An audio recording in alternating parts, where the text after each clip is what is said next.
Merci beaucoup d'être là ce soir. Merci beaucoup à l'Espace Mendès France de m'accueillir une fois de plus. C'est la combienième fois? Vous comptez? Oh non, si, il faut compter quand même.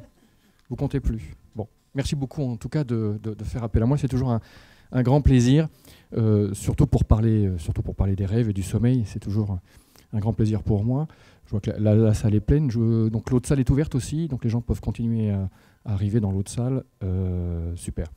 Donc je vois que la salle est pleine. Je vois que j'ai des étudiants aussi, des gens qui viennent de très loin. Il y a des gens qui viennent de Tours même nous écouter. Vous vous rendez compte? Pour vous dire l'aura de Mendès France. Bien. Donc effectivement, on aura largement le temps d'échanger tout à l'heure. Je vais essayer de ne pas parler trop ni trop longtemps pour laisser place aux échanges. Et on va parler effectivement de cette question. Est-ce que nos rêves sont si éloignés de la réalité que ça? Alors, en descendant la rue de la Cathédrale, je me disais comment est-ce que je vais pouvoir introduire mon show, et puis, enfin mon truc, ma conf, pardon. Je vais essayer de ne pas vous endormir. D'accord, donc ça fait toujours mauvais effet de s'endormir à une conférence sur le sommeil, même si... Donc voilà, vous me dites si vous endormez, j'accélérerai, je parlerai plus fort ou plus doucement, au contraire, pour laisser dormir ceux qui s'ennuient. Et je me disais finalement, la réalité, c'est quoi? La réalité, comment est-ce qu'on peut la définir? Je sais que je suis dans la réalité, j'ai conscience d'être dans la réalité. Okay, c'est une première chose. Je peux la modifier. C'est-à-dire que je peux venir à une conférence de Mendès France ou pas, si j'ai pas envie ou si je suis malade, je viens pas, et voilà, donc je peux la modifier. Je peux m'entraîner, dans la réalité, je peux m'entraîner et m'améliorer et faire des choses de plus en plus, de mieux en mieux. Mes confs sont peut-être de mieux en mieux. Non ? Si, elles sont de mieux en mieux, j'espère en tout cas. Je peux imaginer, donc je peux m'entraîner dans la réalité, je peux imaginer des trucs complètement fous dans la réalité aussi, d'avoir un service au CHU de 2 étages avec 4 médecins par étage. Ça c'est pour... s'il y a des gens de l'administration du CHU, c'est des choses très très fous auxquelles je rêve tout le temps, y compris quand je suis éveillé. Et puis je peux échanger aussi avec d'autres personnes dans la réalité, c'est ce qu'on va faire. Et on va essayer de voir un peu si effectivement c'est la même chose durant les rêves. Et on va voir un petit peu ce qui se passe. Alors, je vais juste faire je vais vite passer sur les premières diapos, parce que c'est la 2, 3, 4e ou 5e conf que je fais, et donc effectivement, je ne sais pas s'il y a des habitués, non? Oui, parfait, donc je vais pas les reprendre en détail. Juste pour vous dire à quoi sert le sommeil, essentiellement le sommeil ça sert à se restaurer, à avoir récupérer de la dette, de la fatigue qui a été accumulée durant la veille précédente. Donc il y a un rôle anti-fatigue, et puis il y a aussi un gros rôle de mémoriser. J'en parle un petit peu parce que c'est important. On mémorise beaucoup de choses durant le sommeil, on oublie aussi beaucoup de choses. Il y a une espèce de tri qui se fait, si on a le temps, on en parlera tout à l'heure. Par exemple, si je vous montre ce joli poème de Georges Bonnet et que demain matin je le tronque et je vous laisse que le début de phrase, et vraisemblablement vous allez pouvoir retrouver la fin des phrases si vous l'avez appris ce soir, alors que ce ne sera pas le cas si vous l'apprenez le matin et que je vous interroge le soir, sauf si vous avez dormi toute la journée. Alors il y a d'autres rôles qui sont affectés au sommeil, on commence à les connaître de mieux en mieux, je ne vais pas m'étendre trop longtemps là-dessus. Le système cardiovasculaire se repose aussi, le cœur ralentit, la tension artérielle diminue. Il y a plein d'hormones qui sont sécrétées exclusivement durant le sommeil, donc ça c'est important aussi. Et puis on sait que les globules blancs ont besoin aussi que l'on dorme, parce que quand on ne dort pas, ils ne fonctionnent pas bien. Et puis évidemment, il y a un rôle dans l'équilibre psychologique, j'aurai certainement des questions tout à l'heure là-dessus. Pour commencer, je vais quand même vous rappeler, même si je crois qu'il y a eu une conf il n'y a pas très longtemps, je ne sais plus si c'était ici la conf sur les rêves, c'était dans cette salle la conf sur les rêves où on vous a réexpliqué un petit peu ce que c'était que le sommeil. Il faut imaginer qu'il y a 3 grands types de sommeil. En fait, il y a 2 grands sommeils, ce qu'on appelle le sommeil lent et le sommeil paradoxal. Le sommeil lent, c'est un sommeil lent, où le cerveau est parcouru de grandes vagues qui sont très lentes et très amples. Et il y a un sommeil lent léger et un sommeil lent profond. Le sommeil lent léger étant léger et le profond étant plus profond. Je vois que vous ne dormez toujours pas. Parfait.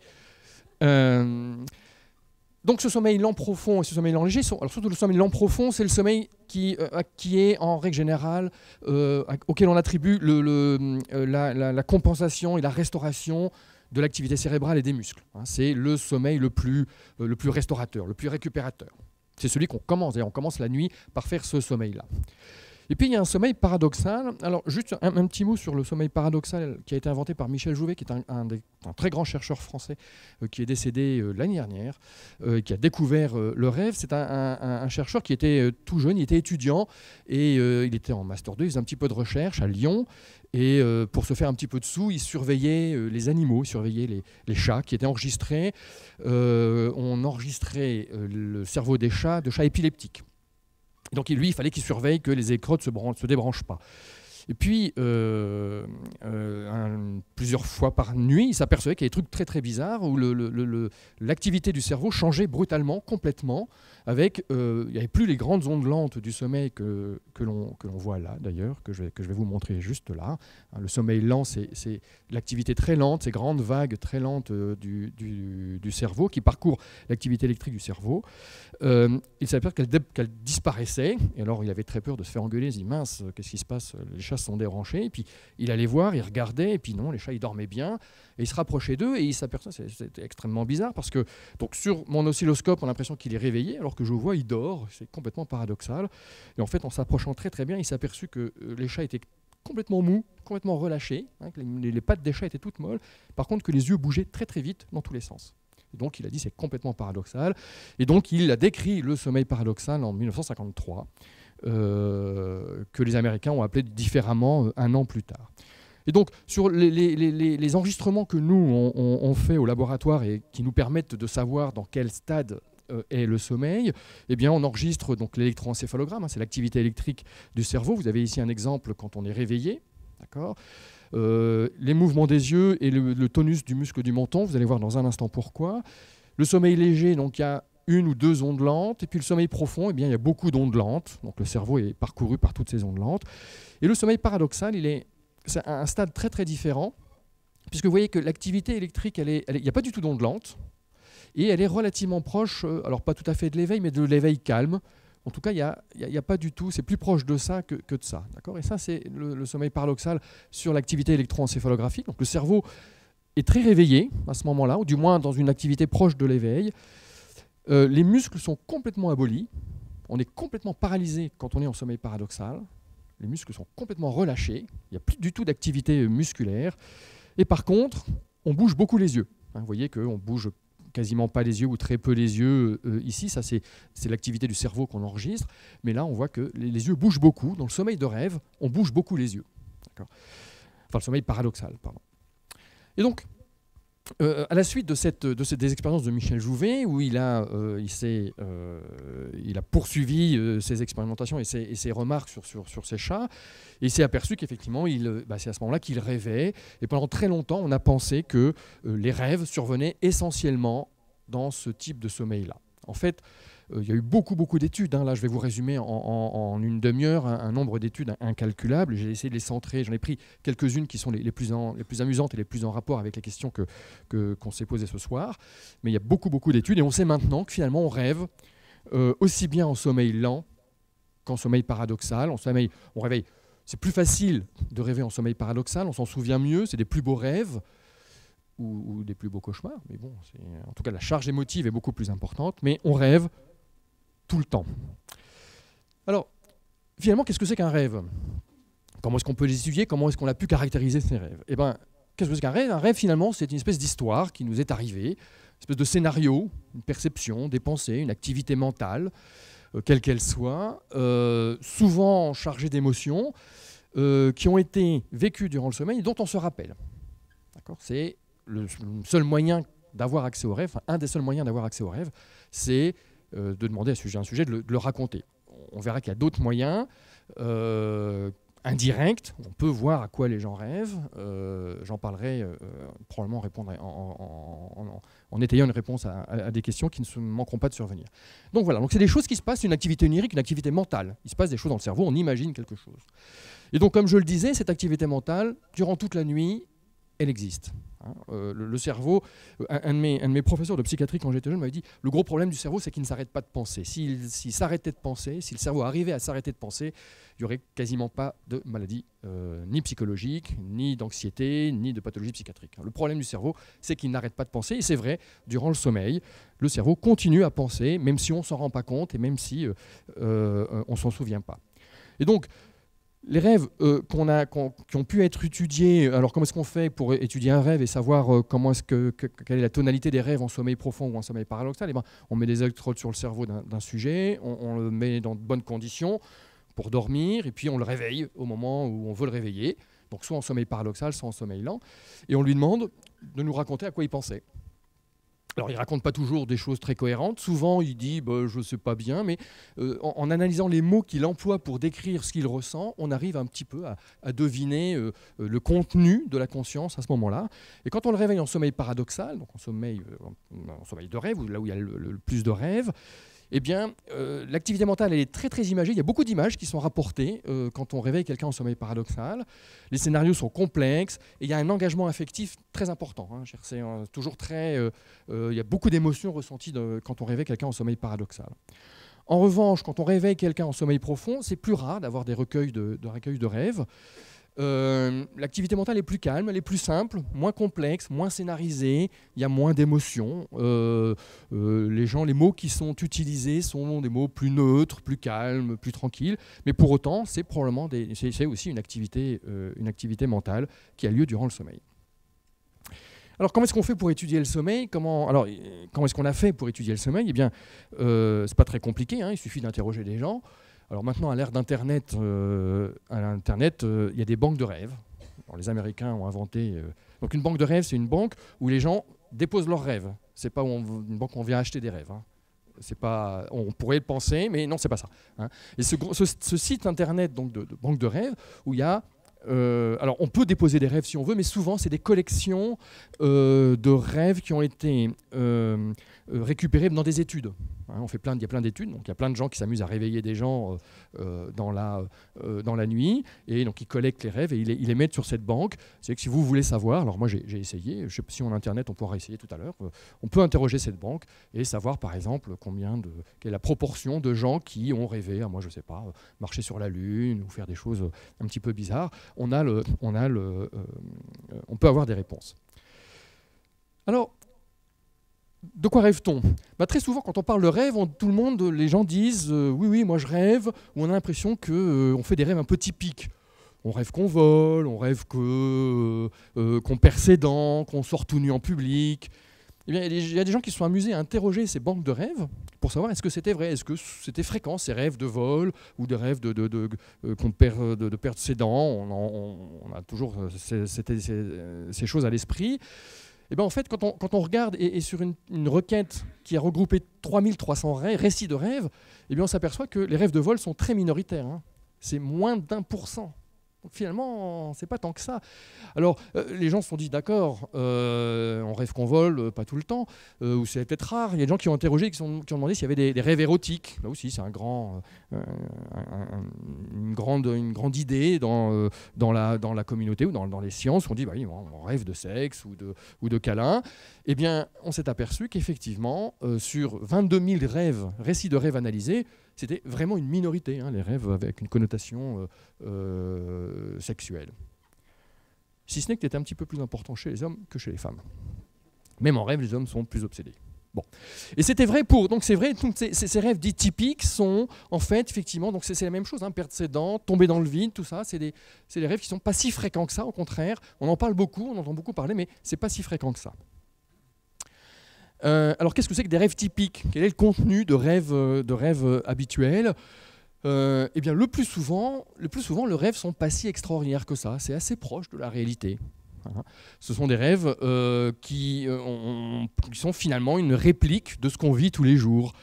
Par exemple, alors la définition d'un rêve, il y a des chercheurs qui se penchent sur la définition des rêves. C'est un récit clair, cohérent, détaillé, d'une situation réaliste qui implique le rêveur, d'autres personnes occupées à des tâches et des préoccupations tout à fait ordinaires. C'est le plus souvent, quand on rêve, finalement, c'est finalement déjà pas très très loin de ce qu'on vit d'habitude. là, une première similitude, hein, finalement. Déjà, les thèmes sont pas si éloignés de ce qu'on fait d'habitude, de ce qu'on voit d'habitude. Le sens dominant, alors ça on le sait tous, c'est la vision. Hein, on rêve beaucoup qu'on parle, qu'on entend, pardon, qu'on voit. Le rêve dominant, c'est la vision. On voit essentiellement en rêve. Hein. On n'a pas tellement d'explications, sauf que vraisemblablement les seuls muscles qui restent, donc j'ai dit tout à l'heure qu'en sommeil paradoxal, tous les muscles sont abolis. Il y a deux types de muscles qui restent encore actifs. C'est les muscles de la respiration, bien évidemment, on ne s'arrête pas à respirer quand on dort. Et c'est les muscles oculomoteurs. Hein, les muscles, donc on peut bouger les yeux, et on bouge les yeux quand on rêve. Donc c'est peut-être pour ça qu'effectivement la vision est prédominante. Les gens entendent rarement ou rapportent rarement des récits auditifs. Très souvent, les émotions des rêves habituels sont plutôt négatives. C'est rarement des émotions très positives.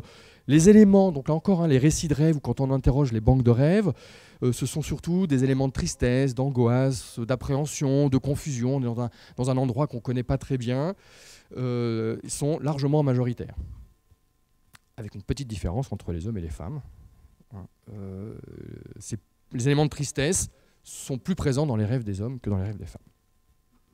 Alors les éléments de bonheur, il y en a, hein, des éléments de bonheur, de joie et d'émotions positives, il y en a. C'est en général du succès ou de la joie, mais c'est moins de la moitié des rêves. Hein, donc les rêves sont surtout négatifs. Souvent, on n'est jamais tout seul dans nos rêves. Un peu comme dans la réalité, souvent. Il y a souvent des gens qui sont intégrés dans les rêves. Et puis très souvent, dans 20% des cas, ce sont des rêves qui sont liés au travail. Et ça, on va voir effectivement que finalement, les rêves se nourrissent beaucoup de la journée qui vient de se passer. Et donc effectivement, même chez les retraités, et oui, exactement, même chez les retraités qui ont cessé de travailler depuis plusieurs années, peuvent continuer à rêver de leurs rêves. Il y a plein de gens qui ont fait des études comparées comme ça chez les gens actifs et des gens retraités. Il n'y a pas de différence. Les retraités rêvent encore de travailler. Pourquoi s'arrêter alors? Bon, on peut continuer à rêver de travailler. Alors après, je pense qu'il y a d'autres. Cependant, curieusement, et ça revient un petit peu avec les émotions, il y a des gens qui se sont amusés à regarder si les gens se faisaient plaisir au travail ou pas. Eh bien, plus les gens sont insatisfaits au travail, plus ils rêvent du travail. Alors, est-ce que effectivement la journée, ce qui s'est passé dans la journée impacte ce dont on va rêver? Alors, il y a des gens qui sont amusés à faire des expériences, pour être un petit peu barbare pour ceux qui n'aiment pas Tetris, mais vous connaissez le jeu Tetris, hein, et ben, ils ont pris des volontaires sains, ils les ont entraînés 3 heures par jour. Il fallait qu'il y ait 3 heures par jour sur le Tetris. Et puis, ils ont laissé s'endormir. Et puis, ils les ont réveillés, soit tout de suite après l'endormissement, soit au cours de la nuit. Et ils leur ont dit, maintenant, racontez-moi de quoi vous rêvez. Et effectivement, la plupart des volontaires qui ont participé à cette étude disent avoir vu des images. Alors en fait, ils parlaient pas d'écran, ils parlaient pas de l'expérimentateur, ils parlaient pas des conditions dans lesquelles était fait l'expérience. Ils parlaient de ça, hein, c'est des éléments les plus saillants, hein, c'est-à-dire effectivement. Alors c'était au mieux, c'était des pièces qui tombent devant leurs yeux. Au pire, c'était des espèces de jeux ou de récits, de noir et de couleurs qui revenaient devant les yeux. Donc c'était pas vraiment, c'était plus ces éléments-là qui revenaient que l'environnement de l'expérimentation lui-même. Donc ça, effectivement, c'est des choses qui confirment le fait que ce qui s'est passé dans votre journée va nourrir ce qui s'est passé ou ce qui va se passer durant votre nuit. Alors il y a des gens qui ont fait encore mieux. Ils ont dit bon, Tetris, ça fait avec les doigts, c'est pas très compliqué. Il y a des gens qui se sont amusés à mettre des gens dans des simulateurs de ski. Maintenant, on peut faire ça, des simulateurs de réalité virtuelle.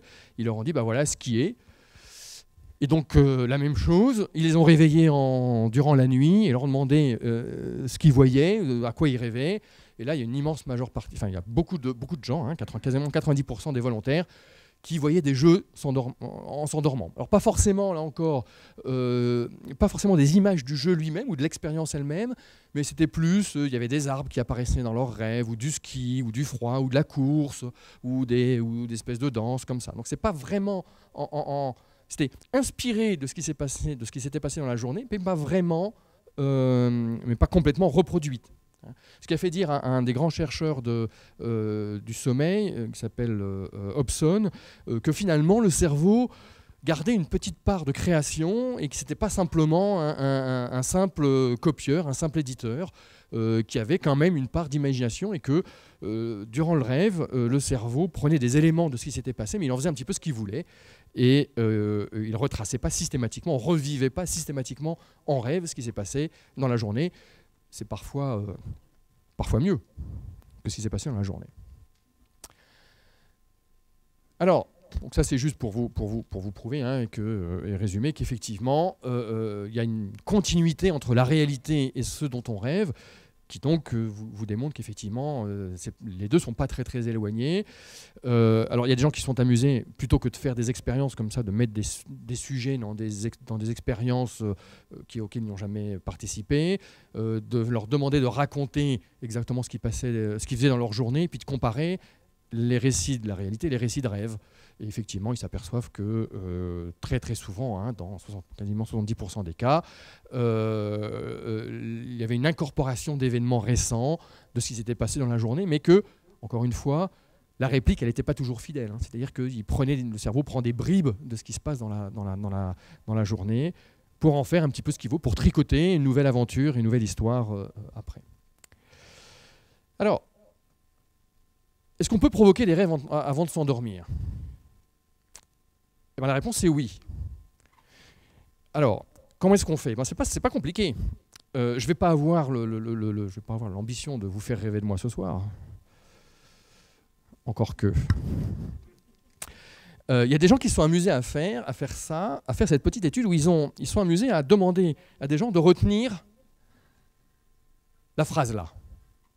Essayez simplement de retenir cette phrase. Dans une salle de bain, un corbeau orange peint un poisson au-dessus d'une radio et badigeonne un buste de crème anglaise. Essayez de vous en souvenir, essayez de la retenir. Dans 2 diapos, j'interroge tout le monde. Et donc, dans l'expérience qu'ils ont fait, ils ont montré que c'est ce genre de phrase qui est le mieux incorporé dans le rêve. Donc, théoriquement, j'aurais pu venir en orange avec des plumes, mais l'espacement de France m'a dit non, monsieur, c'est un peu sérieux cette conférence. Donc ils n'ont pas voulu. Donc j'ai mis que la phrase. Et donc voilà. Et donc j'essaierai de vous la rappeler tout à l'heure. Et si vous en rêvez, vous m'envoyez un mail. lecorbeauorange@yahoo.com, c'est pas .fr, c'est .com. Je me suis trompé hier soir j'aurais mieux fait de dormir. Au lieu de créer l'adresse mail, c'est .com, c'est pas .fr. Pourquoi est-ce que ça se retient bien ? Parce que c'est un truc complètement loufoque en fait. Et le seul moyen de retenir cette phrase, c'est de l'imaginer, c'est de la visualiser.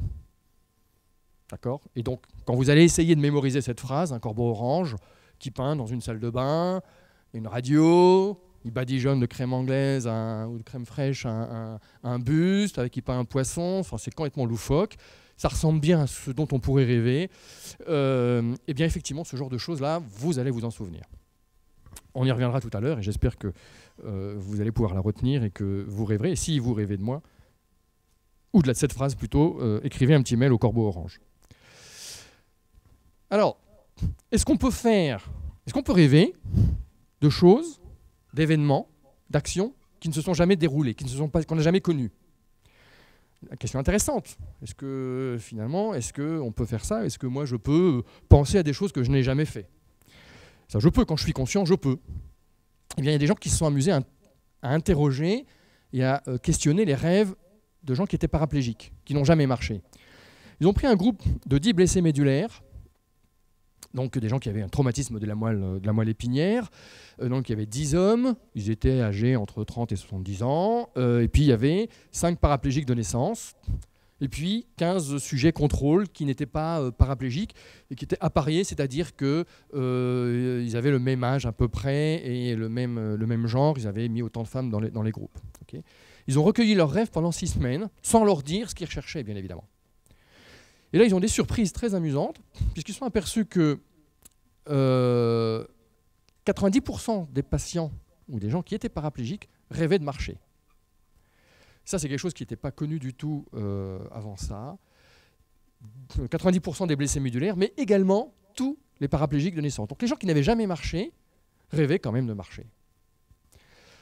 Alors qu'évidemment, il y avait, il y avait 20% de ces rêves où ils avaient vraiment clairement la perception de bouger les jambes, une perception de bouger les jambes. Et je vous ai mis un récit de rêve d'une jeune femme qui a une paralysie de naissance, qui n'a jamais marché. Eh bien, elle raconte son rêve. J'étais valide, j'apprenais la danse classique au cours Florian, je dansais, le prof me montrait ce qu'il fallait que je fasse. J'étais en tutu blanc, il m'a appris des étirements à la barre, à l'élastique, j'avais la tête en bas, ça me tirait sur les jambes, comme si elle marchait, quoi, finalement. Donc on rêve. Les gens qui n'ont jamais marché rêvent qu'ils marchent. Ça apprend beaucoup sur la façon, sur ce qui se passe durant le cerveau pendant le rêve ou pendant le sommeil paradoxal. Là, c'était probablement le sommeil paradoxal. Une des explications, notamment sur la marche, c'est que finalement, la marche, c'est quand même un programme moteur extrêmement important pour l'homme. Et vraisemblablement, il y a des gens qui pensent qu'il y aurait peut-être une espèce de programme inné, un pré-programme chez l'homme qui ferait que le cerveau, quand il se développe chez l'enfant et quand il mûrit chez le jeune enfant, eh bien finalement, le pré-câblage existe et qu'il existe et puis il perdure, quoi qu'il se passe. C'est presque quasiment inné de marcher. Il y a d'autres gens qui pensent que ça a plutôt lié aux neurones miroirs. Vous savez que les neurones miroirs, c'est des neurones qui s'activent quand ils voient quelqu'un faire quelque chose. Par exemple, si vous me regardez faire ça, eh bien, il y a probablement chez chacun d'entre vous les neurones qui commandent ce mouvement du bras qui s'allument et qui commencent à être excités pour être prêts à faire la même chose. Donc ces neurones miroirs-là, qui ont été mis en évidence effectivement par Jeanne Rowe, aussi un chercheur lyonnais, il n'y a pas très longtemps. Et donc en fait, effectivement, il y a d'autres gens qui pensent que tout ça, c'est un peu lié et que c'est finalement la capacité à se mettre à la place des gens, à être empathique avec les gens, et que ça fait partie du câblage inné. Est-ce que les aveugles rêvent? Et est-ce qu'ils voient dans leurs rêves? Eh bien la réponse est oui. Les aveugles de naissance, ils ont des phénomènes comme ça, ils sont capables de dessiner des choses qui ressemblent un petit peu à tout ça. Alors on sait que les aveugles, ils peuvent avoir une représentation mentale du monde. On sait qu'ils savent, ils parlent simplement par le toucher, ils savent ce que c'est que quelqu'un, ils savent ce que c'est qu'un corps humain. C'est un peu plus compliqué pour le soleil, mais manifestement, quand on leur explique, ils arrivent à avoir des représentations du soleil et des nuages. Mais donc des gens qui n'ont pas les capacités de faire des choses, qui sont aveugles, qui n'ont jamais marché, en rêve, ils peuvent faire cela. Est-ce qu'on peut contrôler ses rêves? Comme la réalité, moi je peux la contrôler, est-ce qu'on peut contrôler nos rêves? La réponse là aussi c'est oui. Certaines personnes peuvent contrôler leurs rêves, on appelle ça des rêveurs lucides. Alors il y en a peut-être certains d'entre vous, il y en a certainement, ce sont des gens qui ont globalement la conscience qu'ils rêvent au moment où ils rêvent. Ils sont dans leurs rêves et ils ont conscience, tiens, je rêve, c'est sympa. Et globalement, il y a trois niveaux de rêveurs lucides. Le premier niveau, c'est les gens qui ont conscience qu'ils rêvent, ils savent qu'ils rêvent, ça peut arriver, c'est assez fréquent. Le niveau un peu plus au-dessus, ils arrivent à modifier leurs rêves. C'est-à-dire qu'ils rêvent, qu'ils marchent, ou qu'ils sont en train de faire les courses, ou qu'ils vaquent à leurs occupations quotidiennes. Et puis à un moment, ils se disent, voilà, ce rêve, il devient chiant, si j'allais plonger en Martinique. Et hop, ils rêvent, ils arrivent, ils sont en Martinique et ils plongent. Okay. Et puis il y a encore un autre stade de gens qui arrivent à rêver encore plus, qui arrivent à encore plus conscience, puisqu'ils arrivent à communiquer pendant leurs rêves. Alors comment est-ce qu'ils communiquent? C'est pas simple, mais ils communiquent en fait en bougeant leurs yeux. Je vous ai dit que nous, sur les polysomnographies qu'on fait, quand on met des électrodes ici, ici, ici, on peut capter les mouvements des yeux. Et bien on leur dit avant de leur rêve, voilà, quand vous êtes endormi, que vous voulez communiquer ou nous dire que vous allez commencer ce qu'on vous a demandé de faire, et vous faites des mouvements des yeux comme ça. Droite, gauche, droite, gauche, droite, gauche. Okay, c'est ce qu'ils font là. Droite, gauche, droite, gauche, droite, gauche. Et là, il fait le mouvement qu'on lui a impliqué, et puis il dit là, droite, gauche, c'est fini, j'ai fait. Donc les gens, ils rêvent. Alors par exemple, qu'est-ce qu'il y avait des expériences. Alors à la Salpêtrière, qui est là, Isabelle Arnulf, mon amie Isabelle Arnulf, travaille beaucoup sur les rêves, et il y a beaucoup de ces diapos ici, enfin surtout tout à l'heure, ils font ça beaucoup chez plein de gens, ils font même ça chez des patients. Là, ils leur demandent, par exemple, ils s'interrogeaient, savoir si on pouvait s'arrêter de respirer en rêve. Et donc, effectivement, il dit, le type, il rêve, il bouge les yeux, et puis, hop, il fait une apnée. Hop, il arrête et il rebouge les yeux pour dire, ça y est, j'ai fini de faire l'apnée. Et ça, nous, comme on enregistre les mouvements thoraciques et abdominaux, on peut savoir si la personne, effectivement, peut contrôler sa respiration durant le rêve. Et c'est une réalité. Donc ça, effectivement, c'est des rêveurs lucides qui ont la capacité de modifier leurs rêves et d'être complètement conscients qu'ils rêvent. On y reviendra tout à l'heure parce qu'on peut les étudier. Est-ce qu'on peut s'améliorer en réalisant une tâche? Est-ce qu'on peut s'entraîner en rêve? Moi, quand je fais de la musculation, je m'améliore et je suis plus en forme, mes muscles se gonflent, j'ai plus d'activité. Est-ce qu'on peut faire la même chose? Est-ce qu'on peut s'entraîner en rêve? Bien, la réponse est oui, puisqu'il y a des gens qui se sont amusés à mettre des gens, là encore, dans de la réalité virtuelle, et il fallait qu'ils trouvent la sortie de ce labyrinthe. Alors, je n'ai pas regardé où est-ce qu'elle était, mais donc c'est dans une espèce de labyrinthe comme ça, il faut qu'ils circulent, ils ont une petite manette, un petit joystick, et ils arpentent, et on chronomètre le temps qu'ils ont mis pour sortir du labyrinthe. Donc, ils leur font ça le matin, ils les font dormir 2 heures, et puis ils leur refont faire la même tâche l'après-midi. Et puis, il demande aux gens, pendant la sieste, est-ce que vous avez rêvé du truc là? Et il compare ceux qui ont rêvé de la tâche et ceux qui n'ont pas rêvé de la tâche. Ils s'aperçoivent que les gens qui ont rêvé de la tâche sortent plus vite du labyrinthe que ceux qui n'ont pas rêvé de la tâche. Donc effectivement, durant le rêve, le cerveau a mémorisé, s'est amusé à garder les éléments les plus prégnants et à garder le souvenir de la sortie et l'utilise au réveil. Il y a d'autres gens moi je m'intéresse à la fatigue et à l'effet sur la motricité. Ils ont fait exactement la même chose, mais sur des haltères. Ils rêvaient que vous portez des haltères, et puis on va voir si vous êtes plus costaud le jour. Ils ont trouvé que oui. Je ne suis pas sûr. Moi, je ne suis pas complètement certain des études. Alors en fait, ce n'était pas de la force, c'était mesurer des activités cérébrales en rapport avec la force déployée. Donc c'était vraiment des mesures extrêmement fines. Je ne suis pas super convaincu. Encore qu'il se passe probablement des choses très importantes durant le rêve, comme on le voit là. Alors, est-ce que quand on rêve d'un examen, on réussit mieux? Une bonne question. Et donc là, toujours, l'équipe de la Salpêtrière et de mon amie Isabelle Arnulf, ils sont amusés à interroger des étudiants de première année de médecine qui bossent comme des malades, ils font que ça, et évidemment, ils rêvent du concours. Ils ont sélectionné ceux qui rêvaient et puis ceux qui ne rêvaient pas, évidemment. Ils leur ont demandé de quoi vous rêviez. Alors la réponse, effectivement, c'est catastrophique. Ils rêvent, c'est des trucs atroces. Ils rêvent donc ils ont rêvé la nuit pré-concours en bleu et tout le premier trimestre en rouge. Globalement, ils rêvent que c'est la catastrophe, Ils rêvent qu'ils ne sont pas préparés, qu'ils sont malades le jour J, que les documents sont mal préparés, qu'ils n'arrivent pas à se réveiller. La nuit juste avant le concours, ils rêvent donc qu'ils n'arrivent pas à se réveiller, qu'ils arrivent en retard, c'est énorme, que le lieu du concours a changé et qu'ils ne le trouvent plus. Enfin bon, bref, tout un tas de catastrophes qui se présentent. Il y a même quelqu'un qui a un récit de rêve où il disait que les copies étaient en chinois et qu'il n'arrivait plus à lire les trucs. Donc c'était affolé complètement, c'était atroce. Il y en a qui arrivent tout nus, non ? Oui, je crois qu'il y en a qui arrivent tout nus. Enfin bon, bref, des choses presque des cauchemars finalement en rêve.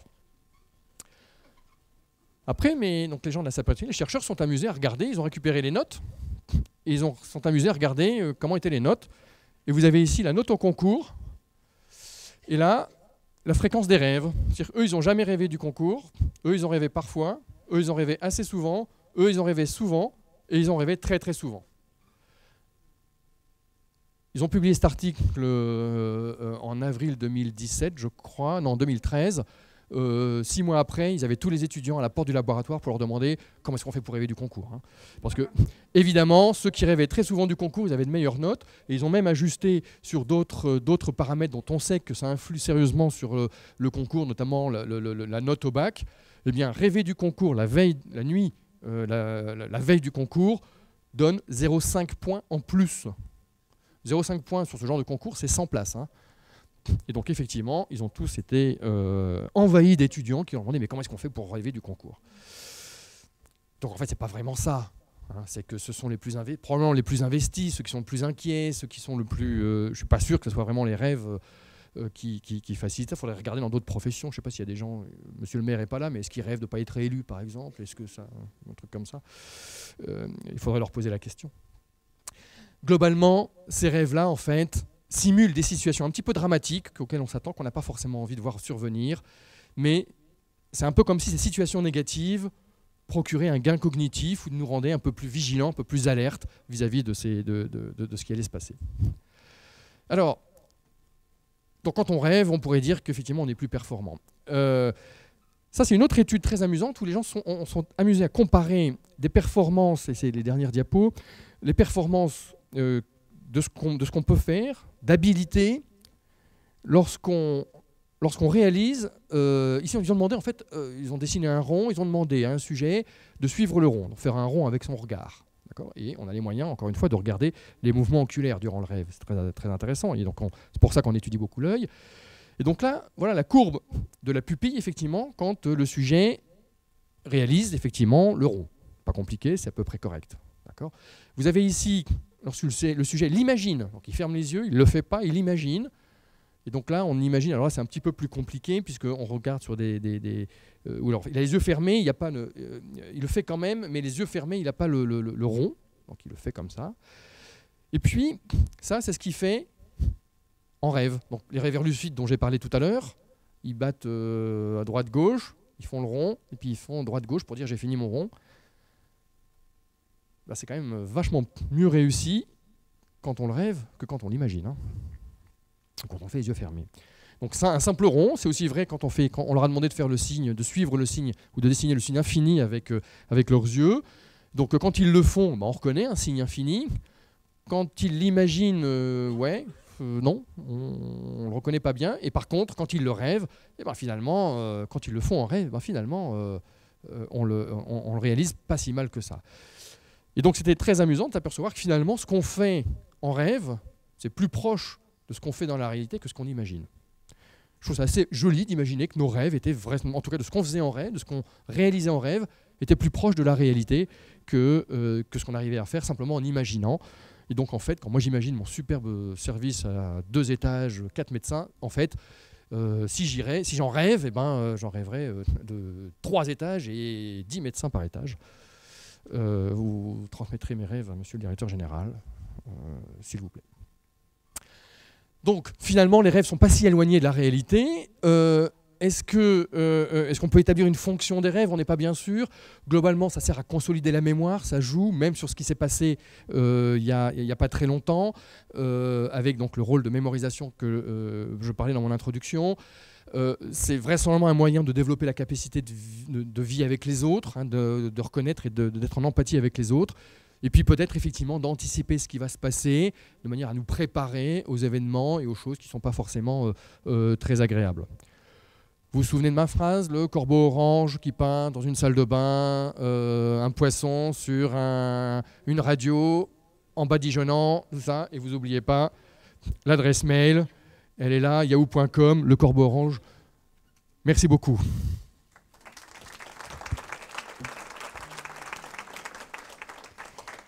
Merci, yahoo.com, hein. Corrigez vos documents. Je vais donc prendre les questions. Voilà, je vais être aidée, en plus formidable. Simplement, je ne vous ai pas signalé tout à l'heure, mais la soirée est enregistrée, et comme ce sont les 30 ans de l'Espace Mendès France sur le thème du rêve, là, en plus du son, on aura l'image, et ce sera donc retransmis sur le site de l'Espace Mendès France et du CHU. Comme ça, si vous avez envie de réécouter, déjà, ce sera possible. Et pour ceux qui n'ont pas pu assister ce soir, ce sera aussi possible de réécouter. Donc, je vais venir poser les questions. On ira aussi au planétarium, hein, pour récupérer aussi des questions. Est-ce qu'il y a déjà des volontaires pour commencer? Attendez, peut-être madame? Non, je vous prends après. Les personnes qui sont dans le coma rêvent-elles? Alors, c'est une excellente question. Ça dépend du niveau de coma. Mais effectivement, celles dont le cerveau n'est pas trop abîmé peuvent rêver. Et on sait d'ailleurs que c'est un signe de bon fonctionnement du cerveau. Et globalement, il y a des gens qui imaginent, enfin il y a des gens qui sont en train maintenant d'enregistrer le sommeil des patients qui sont dans le coma pour essayer d'évaluer un petit peu l'atteinte du cerveau, l'atteinte cérébrale, la fonction cérébrale. Et on sait qu'effectivement, les gens qui rêvent, sur lesquels on retrouve des éléments au moins de sommeil paradoxal, sortiront du coma probablement dans les semaines qui viennent. Donc effectivement, certains rêvent, et c'est plutôt de bons pronostics. Ça veut dire qu'effectivement, la fonction cérébrale est maintenue et reste active, et que globalement, le cerveau n'est pas si abîmé que ça. Absolument. On avait une question par ici. La qualité du rêve, au sens où il fait référence à des actions très très lointaines. C'est un critère de qualité, c'est-à-dire à quoi ça correspond. Est-ce qu'on a une idée de ça? La quantité de rêves dans une nuit, si on en fait plusieurs. Est-ce que le rêve est réparateur au sens où plus on fait de rêves dont on se souvient, plus le repos était profitable? Voilà, par exemple. Alors, il y a 3 questions. Est-ce que le repos est Est-ce que plus on rêve, plus on est reposé? Je ne sais pas. Je ne sais pas. Ça n'a pas été étudié. On associe plutôt le rêve au repos psychologique, en fait. Hein. Donc, comme je disais, c'est le sommeil profond qui est plutôt le sommeil réparateur. Est-ce que plus les rêves sont lointains, est-ce qu'ils sont de meilleure qualité? Moi, plus je vais loin, effectivement, plus c'est sympa, parce que quand on rêve qu'on va sous les tropiques ou sur la Lune, c'est sympa. Non, plus sérieusement, je ne suis pas sûr que effectivement le rêve... dans le temps, l'antériorité. En règle générale, les rêves qui contiennent des éléments qui sont passés il y a 40 ans sont pas forcément pas toujours des éléments positifs ou qui ont laissé un bon souvenir. Je ne suis pas sûr que ça ait été étudié. En tout cas, dans les articles que j'ai lus, notamment sur les gens les paraplégiques, ils ne rêvaient pas de l'accident, par exemple, pour les traumatisés médulaires. Donc je saurais trop dire. Et puis la première question, c'était sur la fréquence des rêves. Est-ce qu'on rêve beaucoup? Alors, la question est double en fait. Est-ce qu'on rêve beaucoup ou est-ce qu'on s'en souvient beaucoup des rêves? C'est 2 choses différentes. Alors, se souvenir beaucoup. Alors, il y a des gens qui se souviennent beaucoup de leurs rêves. Il y a des gens qui ne s'en souviennent pas du tout, mais qui rêvent pourtant. Hein. On sait maintenant que vraisemblablement tout le monde rêve. Et il y a des gens qui ne s'en souviennent pas du tout. Ça, c'est une espèce de trait de personnalité qui varie, bien sûr. Il y a des moments où on se souvient, des périodes de notre vie où on se souvient plus de nos rêves, des moments où on s'en souvient moins. C'est extrêmement variable. Donc, il n'y a pas de corrélation avec la... Et comment vous expliquez justement qu'on s'en souvienne ou qu'on ne s'en souvienne jamais? Je n'ai pas d'explication. Je n'ai pas d'explication. On sait qu'il y a certaines maladies où les gens, ou certains médicaments alors, il y a certaines maladies où les gens effectivement se souviennent plus de leurs rêves. Il y a certains médicaments qui provoquent des rêves, et en particulier des cauchemars. Donc là, les gens s'en souviennent plus. Pourquoi on se souvient plus souvent du cauchemar? Parce qu'on se réveille en fait. Hein. Donc la charge émotive est très importante. On se réveille et donc comme on se réveille, voilà, on s'en souvient quelques secondes après. C'est pour ça qu'on se souvient plus souvent des cauchemars. Mauvais rêves. Des mauvais rêves. Est-ce qu'il y a d'autres questions? Oui, bonsoir. Ça marche? Le beau rêve par rapport à un cauchemar, est-ce que le corps sécrète une endorphine pendant ce beau rêve ou pas? Je ne sais pas. Non, je ne sais pas. On n'est pas capable de savoir ce que le cerveau sécrète durant un rêve agréable. Alors le bon rêve, c'est plutôt le rêve agréable versus le sommeil, versus le cauchemar. On sait que durant le cauchemar, il y a une activation notamment du système nerveux autonome avec une décharge d'adrénaline. Quand on fait un cauchemar, on se réveille, on a le cœur qui bat plus rapidement, on est parfois un petit peu en sueur, on a un peu peur, on a un peu la trouille parce que est-ce qu'on rêvait, est-ce qu'on rêvait pas. Donc là, il y a une sécrétion effectivement d'adrénaline pour ce cas de figure. Pour les bons rêves ou les rêves agréables, non, je ne suis pas sûr qu'on ait mis en évidence Mais c'est compliqué, hein, là, ce que vous me demandez. C'est-à-dire qu'il faut avoir un machin dans le cerveau Mais si vous êtes prête à vous prêter l'expérience, je suis preneur. Hein. Non, c'est très compliqué. C'est effectivement très compliqué pour savoir ce que le cerveau sécrète pendant le sommeil. Bon, voilà, faut avoir une aiguille dedans. Et là, il n'y a pas beaucoup de gens qui acceptent. Alors, on avait une question ici. Qu'est-ce que l'expérience Tetris? Alors, l'expérience Tetris, vous savez, c'est le jeu Tetris. Vous savez, l'espèce de jeu, un jeu où il faut empiler. Ils ont pris un jeu de... ce petit jeu-là, vous savez, où ça fait sur les ordinateurs ou les téléphones. Le jeu d'ordinateur, où il y a les plots qui descendent, comme ça, puis il faut les mettre, on peut les tourner, et puis il faut les mettre dans le bon sens pour que ça s'accumule le plus. C'est une espèce de jeu d'ordinateur qui était sur les premiers ordinateurs. Ils l'ont choisi parce qu'il y a beaucoup de couleurs et parce que voilà, c'est assez addictif. C'est assez addictif, effectivement. Quand on foire, on a envie de recommencer. Et donc, on était sûr qu'ils pouvaient tenir Ils allaient bien se concentrer dessus. Voilà, 3 heures sans s'endormir. Si vous avez des petites questions papier, faites-moi signe, hein, je viendrai les chercher. Est-ce que par rapport au rêve prémonitoire, est-ce que c'est prouvé? Un rêve prémonitoire? Un rêve prémonitoire. Les rêves prémonitoires. Alors, ben oui et non. Non, les rêves ne sont pas prémonitoires. Encore que, là, quand on regarde les étudiants, ils ont tous rêvé qu'ils foiraient ou que ça allait mal se passer. Et puis finalement, ça se passe bien. Donc, non, je ne suis pas sûr. Il n'y a pas de rêve prémonitoire, je ne pense pas. Ou alors c'est quand on rêve. Donc, quand vous regardez effectivement l'histoire des étudiants, là, ils rêvent qu'ils vont foirer leur examen, mais il y en a certainement à qui ça a dû arriver. Même s'ils ont eu une meilleure note, il y en a peut-être qui sont restés en dessous de la barre quand même, et donc ils ont dit bah oui, je l'ai rêvé et c'est arrivé. Donc c'est compliqué de répondre à cette question. A priori, je ne pense pas que le rêve puisse influencer à ce point-là ce qui se passe, sauf qu'à être très très angoissé. Moi, j'ai pas rêvé que je foirais ma conf, donc elle se passe plutôt bien d'ailleurs. Hein. On a une autre question sur la prémonition. Oui, bonjour. Bonjour. Au niveau de la prémonition, on a l'impression déjà, ça m'est déjà arrivé, d'avoir vécu un moment que j'ai rêvé suite à la prémonition. Là. Alors, est-ce que c'est suite à un rêve? Je ne peux pas vous expliquer, mais il y a certaines situations que j'ai déjà vécues et je me dis, mais j'ai déjà vécu ça, qu'est-ce qui se passe? Alors, il y a deux petites choses. Il y a une première, ce que vous dites, c'est finalement l'impression de déjà vécu. C'est compliqué, ces impressions de déjà vécu.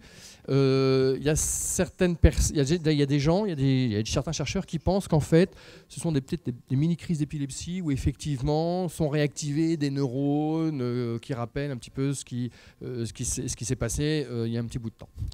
Je ne suis pas très convaincu par ce genre d'études. Ça se voit effectivement chez des patients qui ont une vraie maladie épileptique. Quand ça arrive dans la population générale comme ça, il faut bien imaginer que dans le cerveau, ce qui se passe durant le sommeil, et en particulier durant le rêve, le cerveau sélectionne un petit peu ce qui va être pertinent, ce qui est important, ce que vous trouvez important, et va effacer le reste. Il y a un dialogue très important dans différentes parties du cerveau pendant le sommeil, où il y a des discussions très importantes avec l'hippocampe, qui est la structure de la mémoire en fait.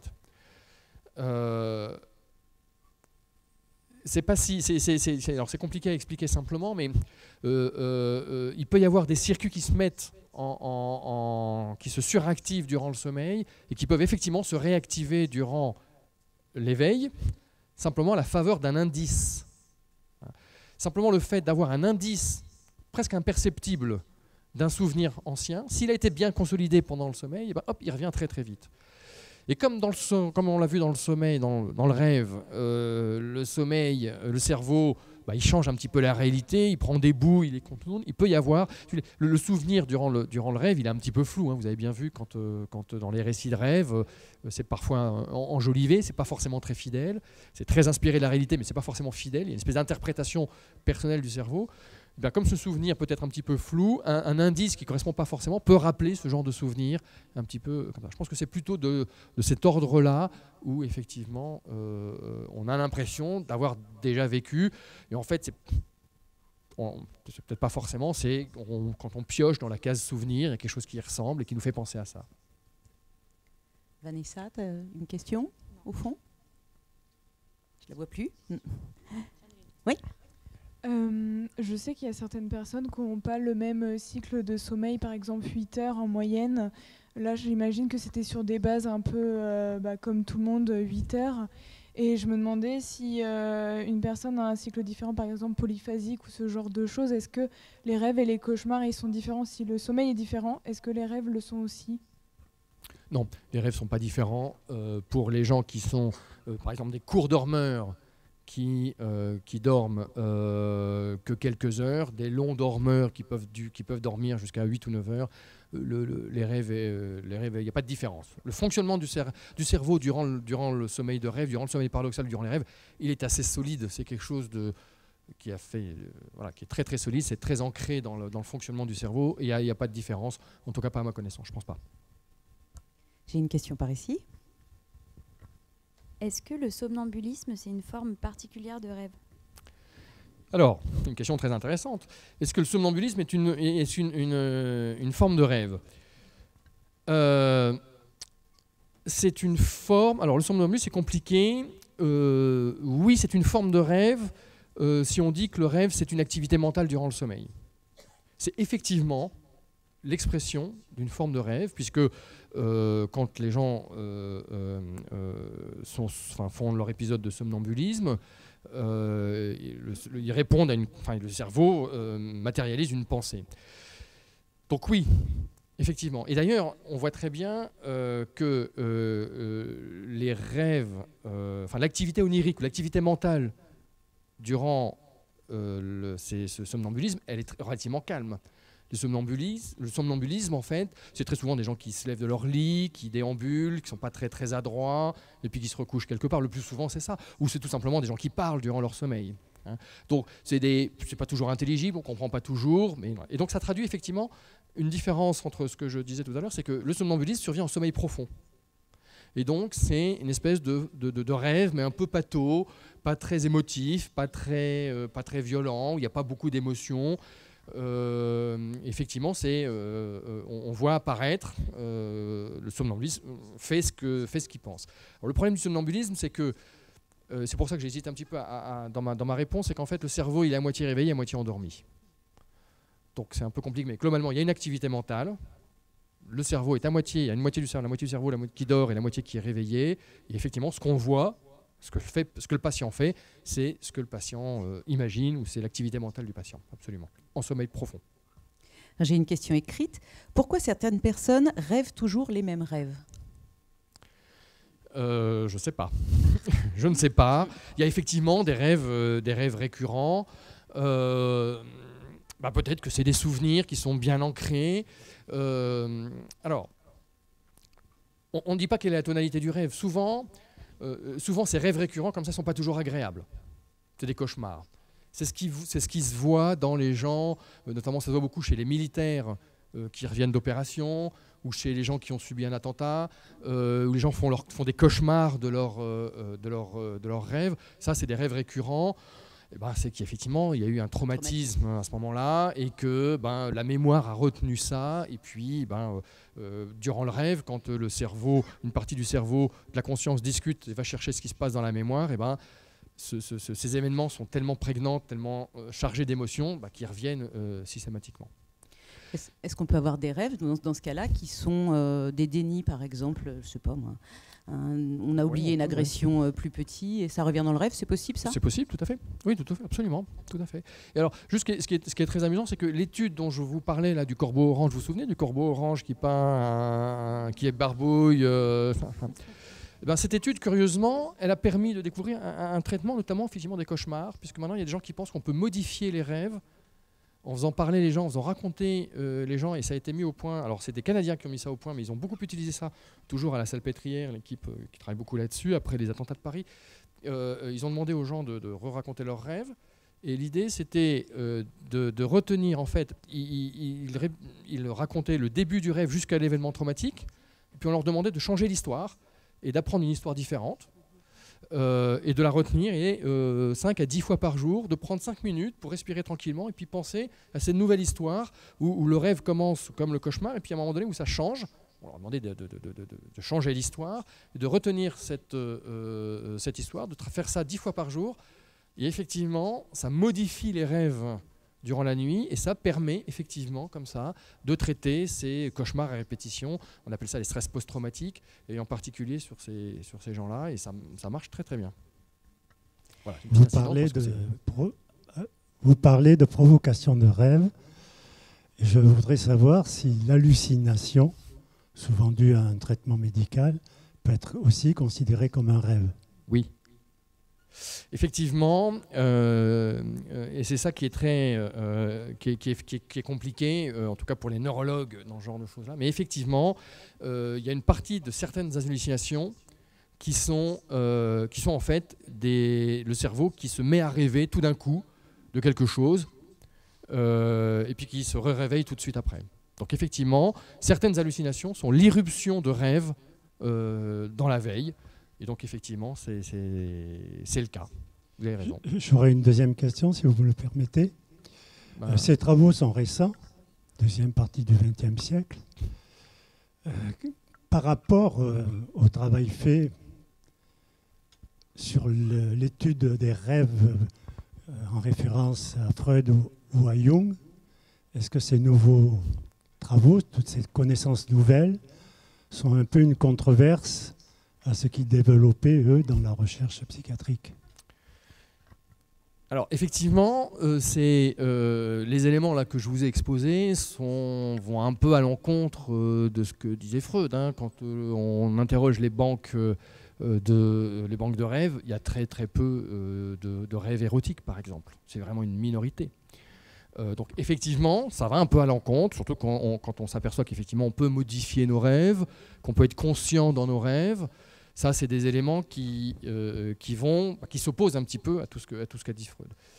Pour autant, Freud, dans les années 1800 ou 1880, n'avait pas les techniques dont on dispose actuellement et était complètement incapable de discuter ou de demander à quelqu'un de rêver, d'indiquer qu'il rêve et de faire de répondre à une consigne ou d'exécuter une tâche.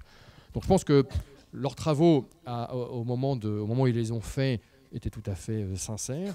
Mais effectivement, maintenant qu'on connaît un peu mieux le fonctionnement du rêve et les thèmes de rêve, très clairement, on voit qu'effectivement, c'est surtout ce qui se passe dans la journée qui vient nourrir les rêves, pas forcément ce qui s'est passé il y a 15 ans, ou alors dans des cas très très particuliers, traumatiques. Donc effectivement, on va un peu... Après, l'approche des chercheurs actuels, elle est très très rationnelle, hein. C'est-à-dire qu'ils prennent un groupe de patients, plusieurs groupes de patients, et ils essaient de faire en sorte que la seule différence, par exemple sur les paraplégiques, hein, ils ont pris des gens qui étaient paraplégiques de naissance, des gens qui ont marché, donc qui ont tout marché dans leur enfance, et qui ensuite, à la suite d'un accident, n'ont pas pu marcher, et puis ils ont pris des contrôles.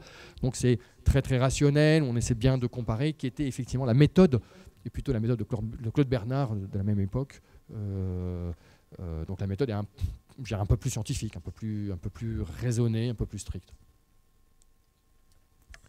Bonsoir.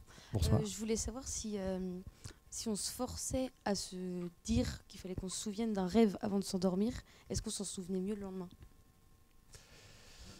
Alors, c'est compliqué de se forcer à souvenir d'un rêve qui n'a pas encore eu lieu, qui va peut-être venir.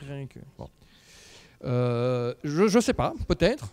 Si vous forcez à rêver du corbeau orange qui peint dans sa salle de bain, là effectivement, vraisemblablement, vous allez vous en souvenir. Après, je pense que...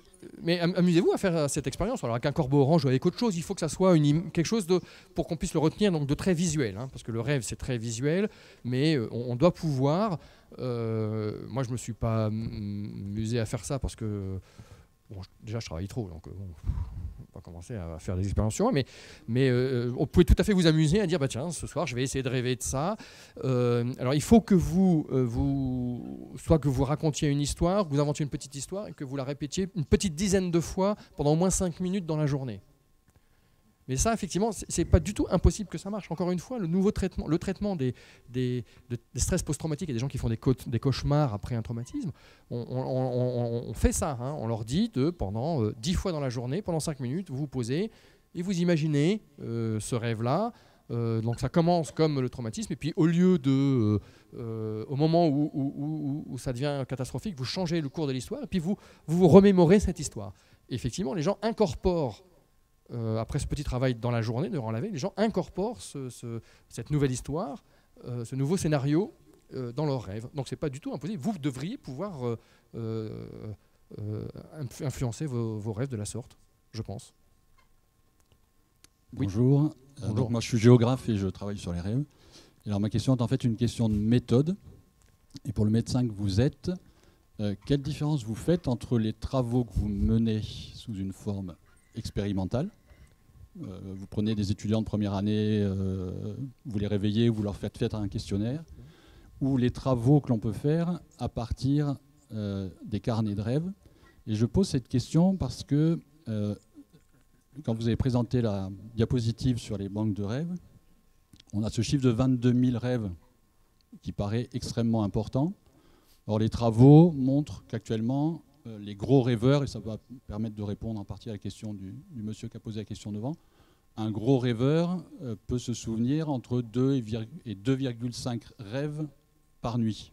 Donc il y a des gens qui arrivent très fréquemment. Et donc si vous faites le calcul, on a des carnets de rêves où on sait que les gens notent 600 à 700 souvenirs de rêve par nuit. Sur les 30 ans de l'espace Mondes France, ça en fait justement environ 22 000. Donc quand on se dit qu'une personne seule sur 30 ans peut faire 22 rêves, c'est quelle validité on donne à une banque de rêves dans laquelle finalement il n'y a que 22 000 rêves?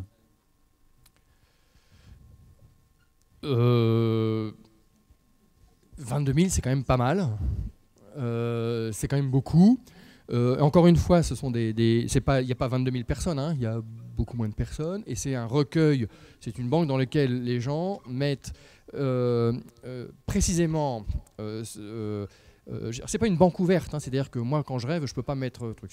C'est toutes les études qui ont étudié des rêves.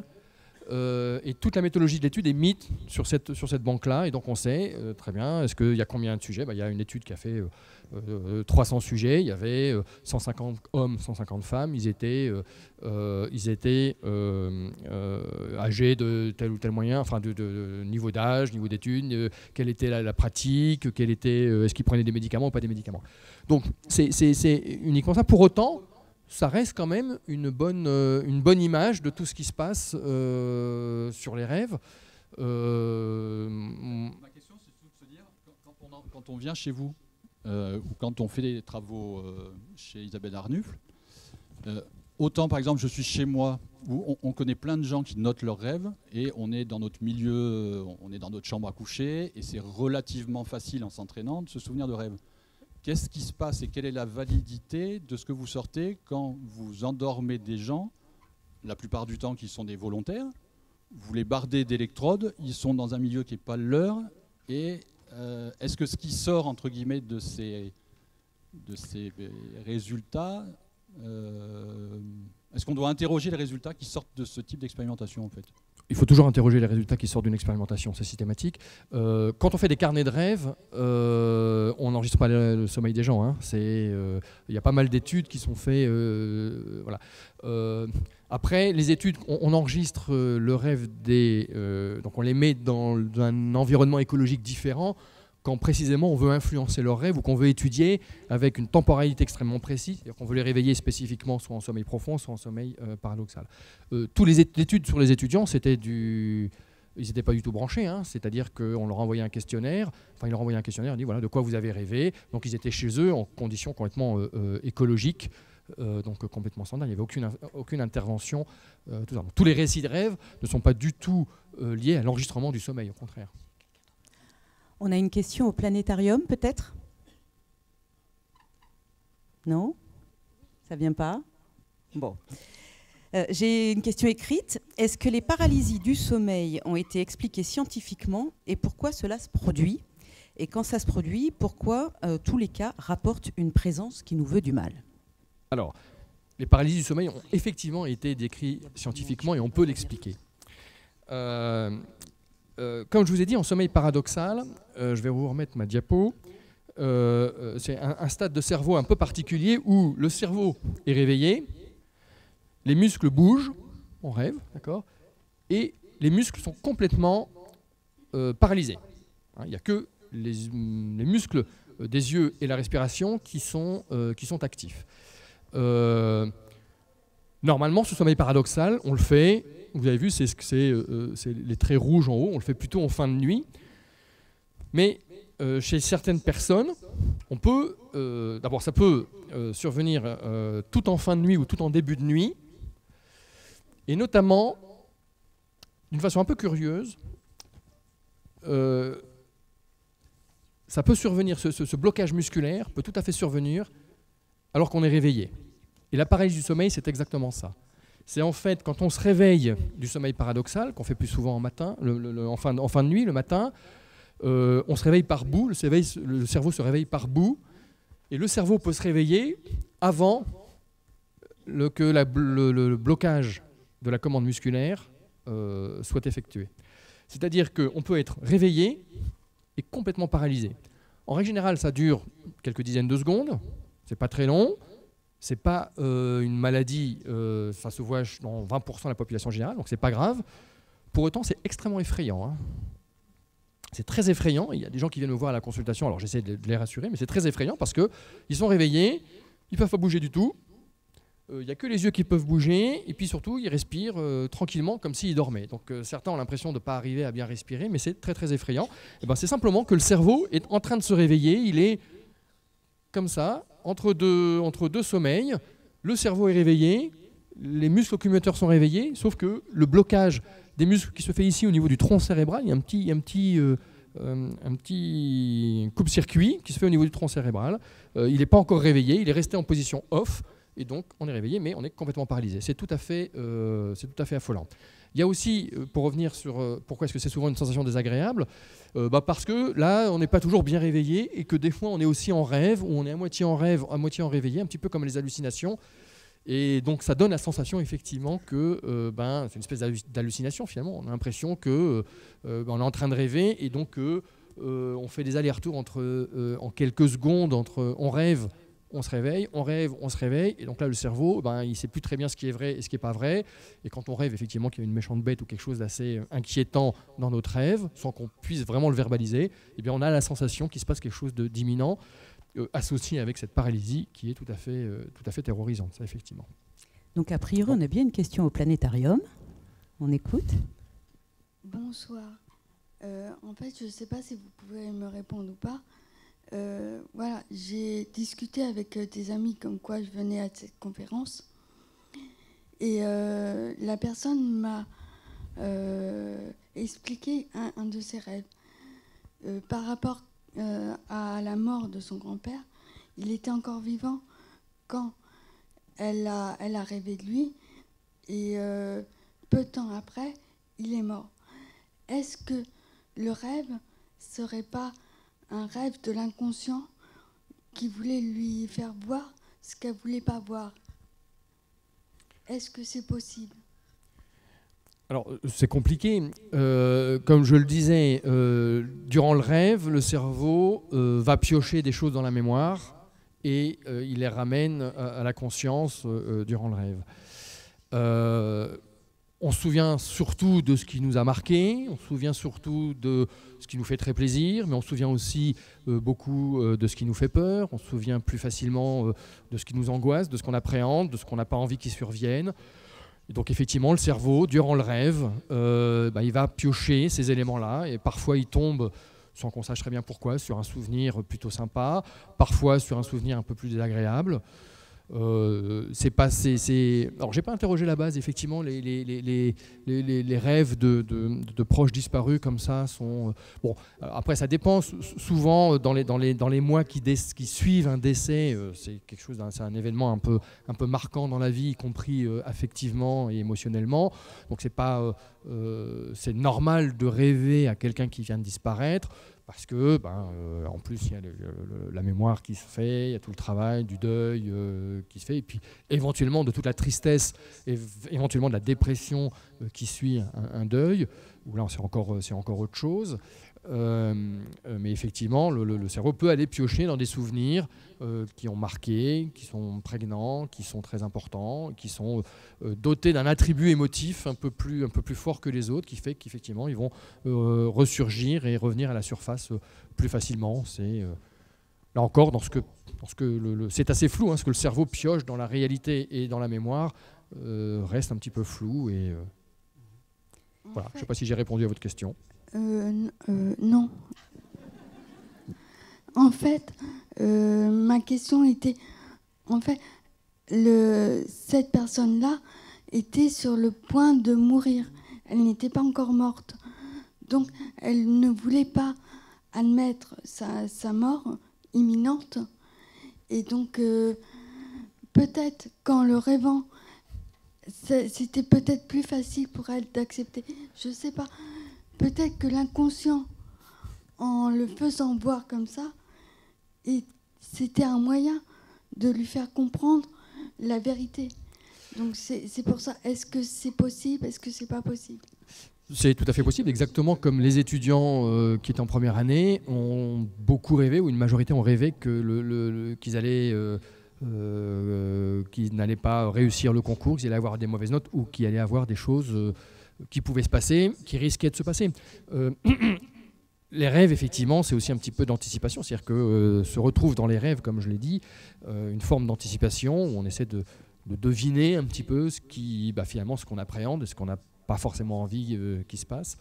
Donc effectivement, c'est possible. J'ai encore une question écrite sur une personne qui nous signale, vous parliez tout à l'heure, donc le rêve, l'activité cérébrale, les yeux qui bougent. Là, c'est tout le corps qui tremble. Et en fait, ça arrive plutôt en fin de nuit, nous dit-elle. Et donc tout le corps qui tremble, les jambes, le buste, etc. Mais la personne dort, elle ne se réveille pas. Et visiblement, ça revient souvent. Donc elle dort, mais elle tremble. Est-ce que ça s'explique? Alors, c'est pas forcément attaché au rêve. C'est compliqué le tremblement parce qu'effectivement, souvent, il y a des gens qui peuvent trembler. Il y a certaines pathologies neurologiques où les gens tremblent. Et normalement, ce tremblement s'efface durant le sommeil. Après, il peut y avoir des manifestations un petit peu plus curieuses durant le rêve et durant le sommeil paradoxal. Mais c'est peut-être pas forcément ce dont à quoi la personne fait référence, parce que des tremblements, ça peut être beaucoup de choses, hein. Ça peut être un tremblement simple, ça peut être un malaise, ça peut être une crise d'épilepsie. Ce qui se passe souvent chez certains, ça me donne l'occasion de parler de certaines pathologies où la petite gâchette là, qui interrompt et qui déconnecte durant le rêve le cerveau des muscles, elle ne fonctionne plus. Il arrive à certaines maladies dans lesquelles elle ne fonctionne plus. Et donc là, effectivement, il y a une connexion directe entre ce qui se passe dans le cerveau, donc les rêves, et les muscles. Et donc quand on regarde les gens, on voit ce à quoi ils rêvent.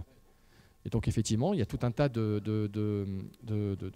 quelques pathologies comme ça, où effectivement on peut voir ce à quoi les patients rêvent, parce que malheureusement pour eux, alors effectivement, ils rêvent, quand ils rêvent qu'ils courent, ils bougent les jambes comme s'ils couraient. Quand ils rêvent qu'ils tapent avec un marteau sur un clou, on les voit taper sur un marteau avec un clou. Donc c'est des maladies graves, des maladies qui sont quand même embêtantes, parce que quand ils rêvent qu'ils font un cauchemar et qu'ils doivent se débattre parce qu'ils sont agressés par une bête méchante, on les voit qui repoussent la bête méchante. Donc effectivement, il peut y avoir des motricités, mais ça c'est des maladies neurologiques, en règle générale. J'ai une question par ici. Oui, parler en dormant, je pense que c'est en relation avec un rêve, mais est-ce que c'est fréquent? Est-ce que beaucoup de personnes parlent comme on remue beaucoup les yeux? Est-ce que beaucoup de personnes parlent? Et est-ce qu'on peut les faire parler? Ah, alors, il y a 3 questions. C'est déjà plus intéressant. Est-ce que c'est fréquent? Oui. Est-ce que c'est fréquent chez les enfants? Oui, c'est très fréquent chez les enfants. D'accord. Est-ce que c'est du rêve? Oui et non. Là encore, ce qu'on appelle la somniloquie, le fait de parler en dormant, se rapproche plus du somnambulisme que des rêves vécus. Donc c'est fréquent, c'est très fréquent, ça arrive. Est-ce qu'on peut les faire parler? Non. Probablement non, parce qu'en fait, comme je disais tout à l'heure, le cerveau est à moitié endormi, à moitié réveillé. la cognition et le fonctionnement intellectuel n'est pas très performant. Et encore une fois, les somnambules, vous savez, hein, ils sont très maladroits, ils se lèvent, une fois sur deux, ils se cassent la figure et à ce moment-là, ils se réveillent et ils se recouchent. Donc le fonctionnement du cerveau est très, très sommaire quand on fait chez les gens qui font du somnambulisme. Quand ils parlent, on ne comprend pas toujours bien ce qu'ils disent, c'est parfois baragouiné, c'est parfois scandé, un peu crié.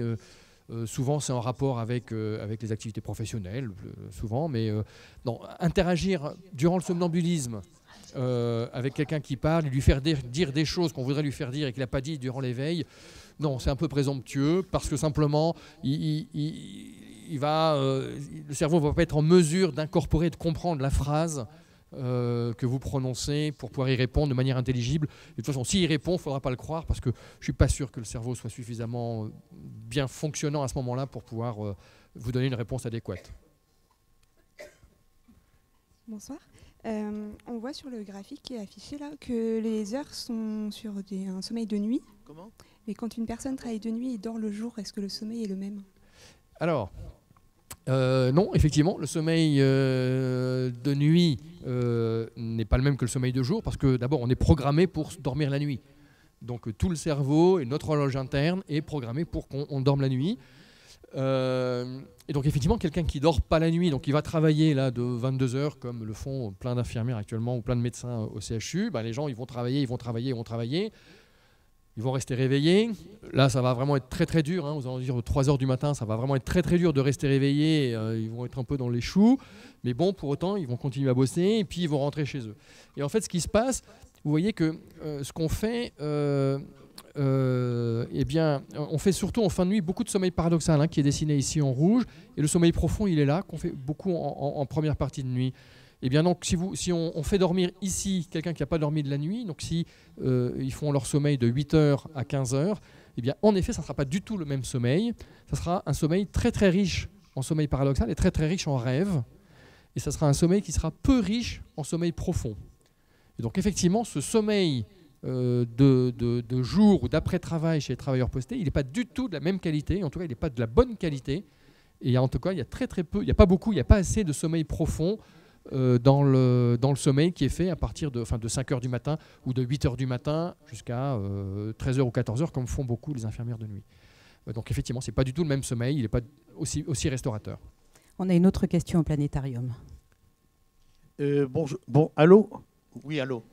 On vous écoute. J'ai l'impression que mes rêves assez confortables sont en couleur. Alors, rêve-t-on en noir et blanc ou en couleur ? On rêve en couleur. On rêve en couleur, absolument. Oui, les rêves sont très très coloriés. Les formes sont un peu moins précises, les formes sont bizarres, mais globalement les couleurs sont très présentes. Souvent d'ailleurs, c'est des formes très colorées, très scintillantes, avec des couleurs vives, pas forcément dans les pastels. Mais on rêve effectivement la plupart du temps on rêve en couleur, même si c'est compliqué de décrire exactement ce qu'on voit en rêve. Très souvent les couleurs sont très saturées, la mer est bien bleue, le soleil est bien jaune, et les couleurs sont très vives, vous avez entièrement raison. Je ne suis pas sûr qu'on rêve beaucoup en noir et blanc, les couleurs sont très, très prégnantes dans les rêves. Bonsoir, je voulais rebondir sur la question du sommeil profond.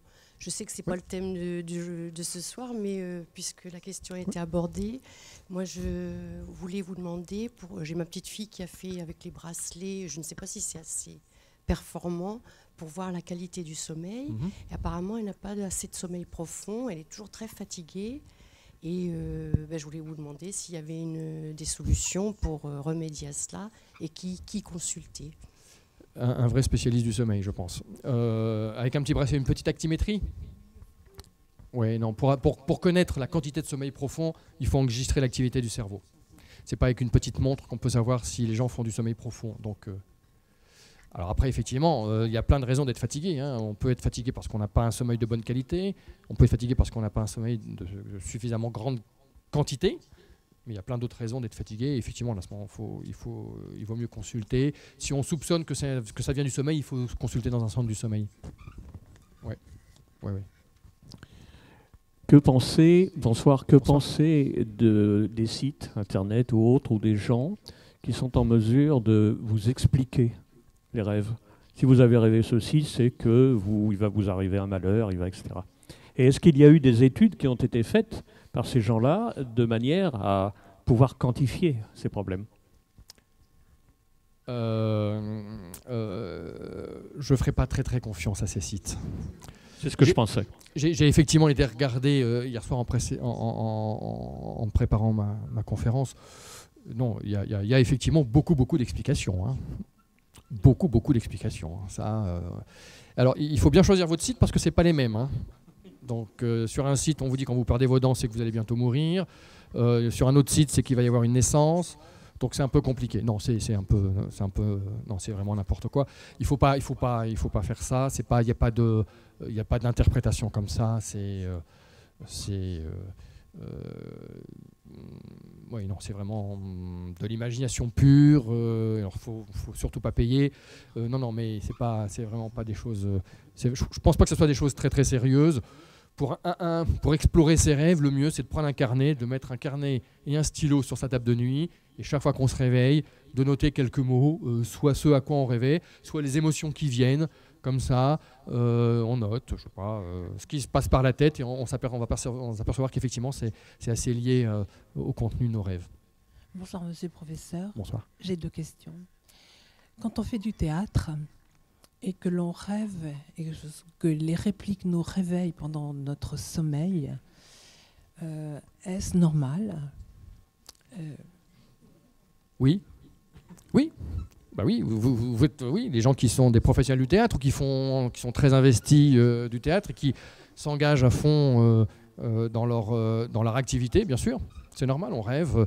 C'est ce que j'ai dit, hein, il y a 20% des rêves thématiques. Hein, dans 20% des cas, les thématiques sont de l'activité professionnelle ou de l'activité principale. Donc c'est tout à fait normal. C'est ce qui compte le plus pour cette personne. Donc c'est normal. D'accord, merci beaucoup. Ma deuxième question, c'est avant de dormir, est-ce qu'on ne doit pas se servir de son ordinateur pour avoir un sommeil de qualité ou son téléphone portable? Oui, c'est vrai. Sauf à regarder cette conférence en boucle. Toutes les autres utilisations du téléphone portable et de l'ordinateur sont proscrites. Non, effectivement, la lumière des écrans dispensés par les ordinateurs et les téléphones portables sont des lumières très bleues qui vont aller indiquer par l'intermédiaire de l'œil à l'horloge circadienne, donc à l'horloge interne de notre cerveau, qui fait jour. Et donc l'horloge, elle va comprendre qu'il fait jour, et quand il fait jour, on ne dort pas. Et donc effectivement, ça va altérer de manière tout à fait conséquente le déroulement, non seulement l'endormissement, mais ensuite le déroulement du sommeil par la suite, puisque l'horloge interne aura retenu qu'il fait encore beau, qu'il est quasiment midi, et que dans les 6 heures qui suivent midi, il ne faut pas s'endormir. Donc ça perturbe le sommeil de manière significative. Il y a plusieurs études qui l'ont montré, effectivement. On va passer la parole à quelqu'un d'autre. Merci beaucoup, monsieur le professeur. Bonsoir. Et dites-moi si je me trompe, si j'ai bien compris, tous les êtres humains rêvent. Oui. Et tous les animaux aussi rêvent-ils ou est-ce qu'il y a Alors des c'est une bonne question. Parce que oui, les premiers éléments c'était sur des chats, vous avez parlé. Alors effectivement, parce que les chats sont des grands rêveurs, parce que d'abord ce sont des animaux qui dorment beaucoup. Le chat est un animal qui dort beaucoup. Comme le lion, comme d'autres animaux. Mais globalement, il y a effectivement une espèce de concours parmi certains chercheurs qui consiste à essayer d'aller repérer le sommeil chez le plus d'espèces possible. Actuellement, le lauréat, c'est un type de lion qui est très sympa, qui s'intéresse au sommeil des lézards. Et donc, les lézards ont effectivement ont du sommeil paradoxal. Donc on pense que les lézards rêvent. Et donc ils prévoient d'enregistrer des oiseaux qui migrent et d'enregistrer les oiseaux pendant leur migration, où ils font 3-4 jours de vol. Et donc il est en train de faire ça. Et vraisemblablement, effectivement, ces oiseaux dorment aussi et rêvent aussi, mais une fois à la droite, une fois à la gauche. On peut parler de sommeil chez les insectes aussi, de rêve chez les insectes. Alors du rêve chez les insectes... Madame Guiton, au secours. Non, qu'il y a là, des études? Non, je sais pas. Je sais pas s'il y a des études. Non, je sais pas. Je sais absolument pas. Alors, la mouche d'or. Il y a des gens qui ont montré que les mouches dormaient, effectivement, qu'il y avait alors, le rêve de la mouche. Je sais pas.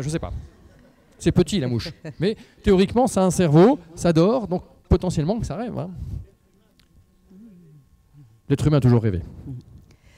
Absolument. On va prendre une dernière question. Il est 20h. Alors 2 questions parce qu'il y en avait une au fond, et je terminerai avec Mademoiselle. Est-ce qu'on peut comparer le sommeil, les rêves avec l'hypnose? Alors c'est pas tout à fait la même chose. Non, on ne peut pas comparer. Ce sont 2 états où on est plus ou moins conscient. En rêve, on est conscient, mais le fonctionnement du cerveau durant le sommeil paradoxal, ou du moins qui est le sommeil où on le rêve le plus, ou du moins où les rêves sont le plus riches, est très particulier, hein, puisque la conscience va puiser dans la mémoire, notamment dans l'hippocampe, essayer de retrouver des trucs pour les ramener à la conscience, les mélanger et construire une espèce d'histoire, de scénario plus ou moins absurde. Voilà.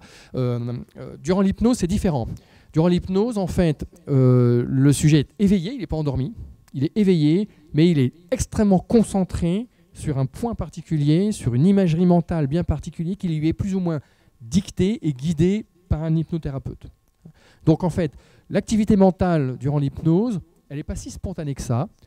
Elle est enrichie, elle est initiée par le sujet, par le patient qui est hypnotisé, puisque on lui demande d'évoquer, de penser à un endroit extrêmement agréable où il a été, on lui demande de détailler tout ça pour qu'il se plonge dans ces pensées-là, mais il est tout à fait capable de répondre, et il y a un entretien qui est fait par l'hypnothérapeute qui permet effectivement de faire en sorte et de maintenir cette espèce d'hyper-attention focalisée sur quelque chose de très agréable.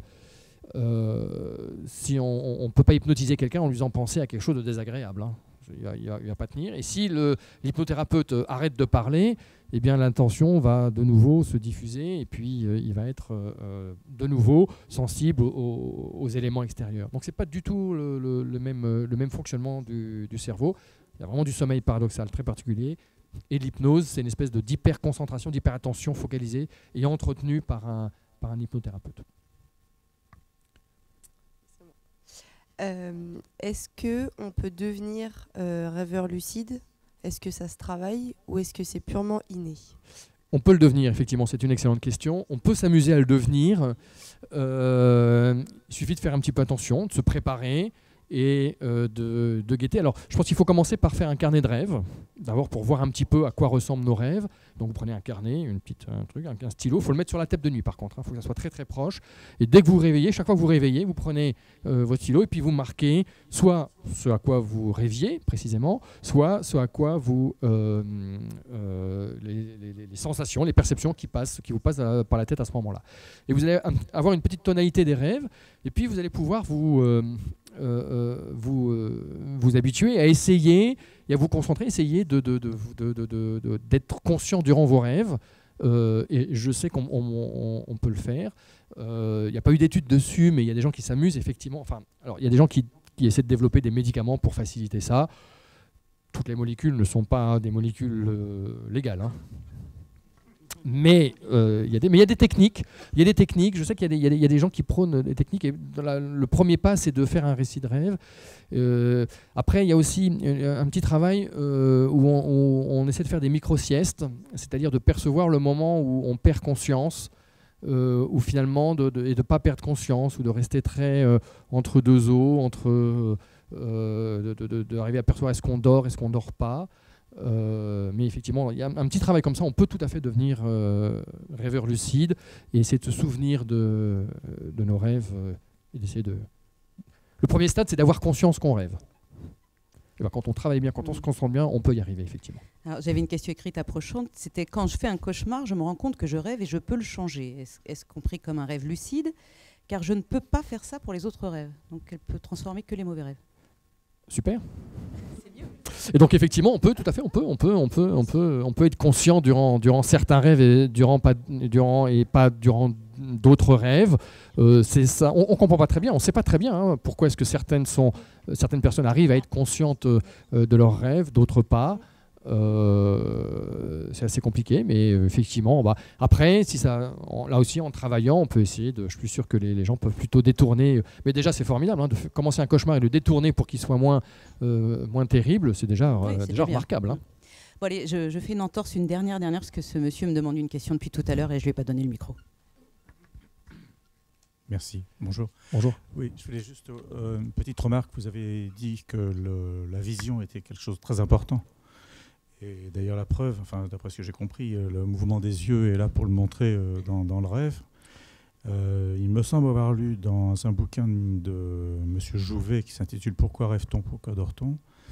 qu'il y avait une autre manifestation, tout le monde faisait des érections, hommes et femmes, et vous avez dit que en fait, les rêves sexuels étaient quasiment inexistants. Comment est-ce que vous pouvez expliquer cette contradiction ?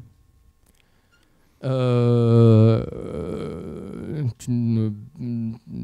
belle terminaison, une belle fin pour cette soirée. Érection et peuvent être complètement déconnectées de l'imagination ou d'une perception ou d'une simulation sexuelle imaginaire.